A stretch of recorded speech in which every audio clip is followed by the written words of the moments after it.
Shalom, selamat pagi jemaat dikasih Tuhan. Kembali kita berjumpa dalam renungan pagi.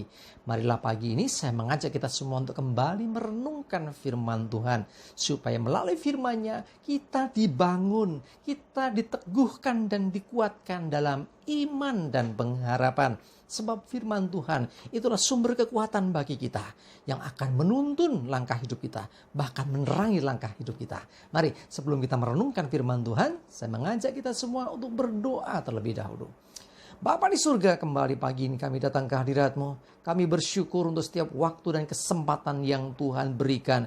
Kami bersyukur untuk segala berkat, rahmat dan anugerah-Mu. Kami bersyukur untuk segala kebaikan-Mu, bahkan pertolongan dan pemeliharaan Tuhan yang luar biasa atas hidup kami. Terima kasih ya Tuhan. Dan pagi ini kami juga membutuhkan tuntunan firman-Mu.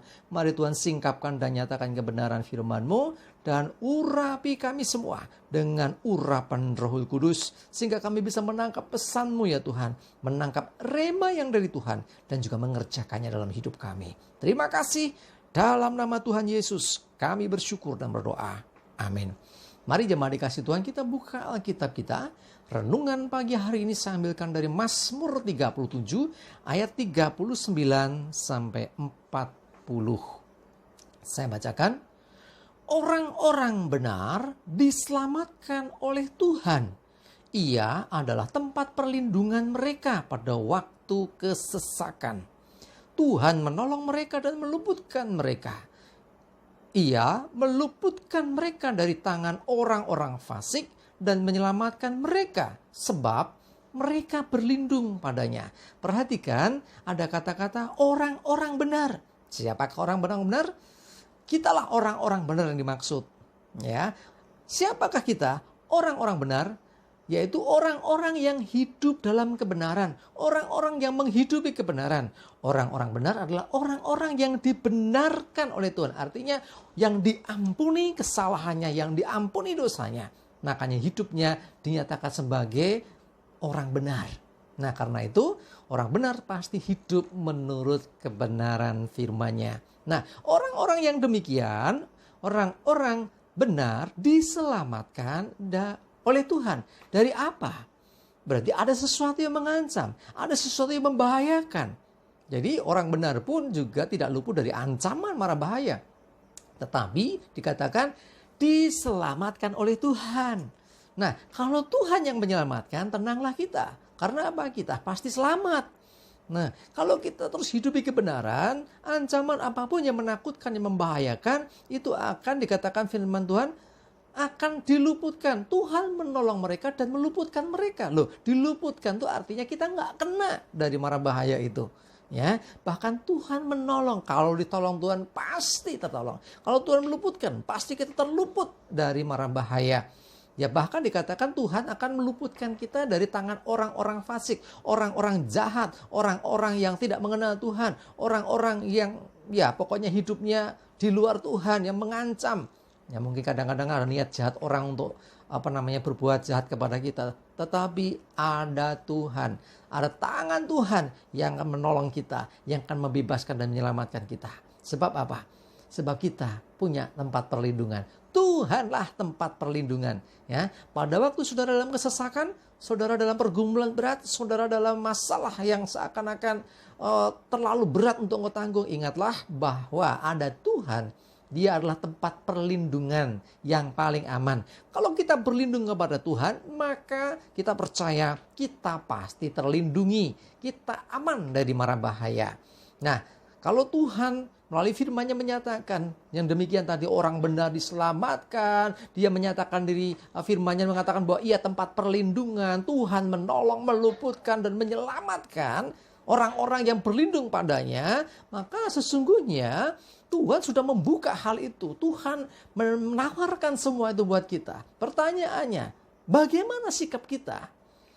Firman Tuhan Roma 10 ayat 13 saya bacakan. Sebab barang siapa berseru kepada nama Tuhan akan diselamatkan. Nah ini kuncinya. Saudaraku, ketika engkau dalam pergumulan yang berat, ketika engkau di dalam tekanan, ketika engkau gak tahu harus lari kemana, ketika engkau gak menemukan tempat yang aman, berserulah kepada nama Tuhan. Berserulah kepadanya. maka engkau akan diselamatkan oleh Tuhan. Jadi sekali lagi Tuhan beri free will, kehendak bebas. Engkau mau mengandalkan kekuatanmu, engkau mau mengandalkan kuasa gelap, engkau mau mengandalkan Tuhan, semua keputusan ada di tangan kita. Tetapi orang-orang yang memilih berseru kepada nama Tuhan, dia diselamatkan oleh Tuhan. Dia dilindungi oleh Tuhan. Dia diluputkan oleh Tuhan dari mara bahaya. Bahkan kalau toh ada sesuatu yang membuat hidup seseorang itu tertekan, hidup itu bebannya berat, Tuhan menolong. Firman Tuhan jelas mengatakan itu.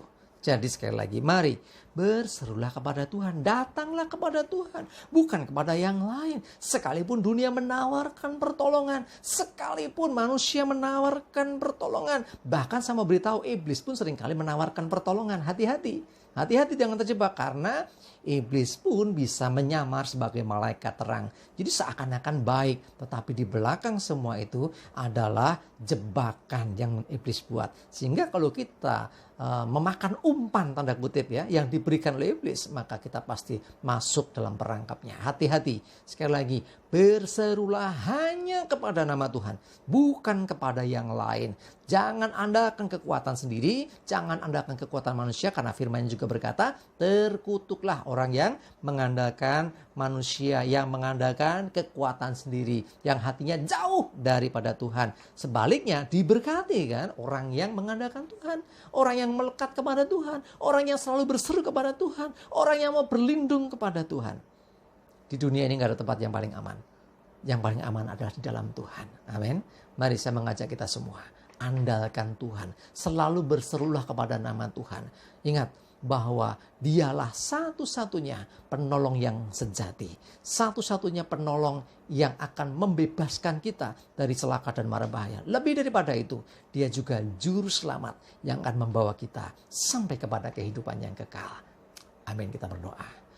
Bapa di surga, kami bersyukur untuk firman-Mu pagi hari ini.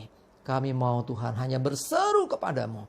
Kami hanya mau mengandalkan Engkau ya Tuhan. Sebab Engkaulah tempat perlindungan kami. Engkaulah penyelamat hidup kami. Engkau yang akan menolong, bahkan meluputkan kami dari segala mara bahaya. Dari segala niat jahat orang. Dari segala tipu daya iblis. Kami mau hanya Engkau saja ya Tuhan.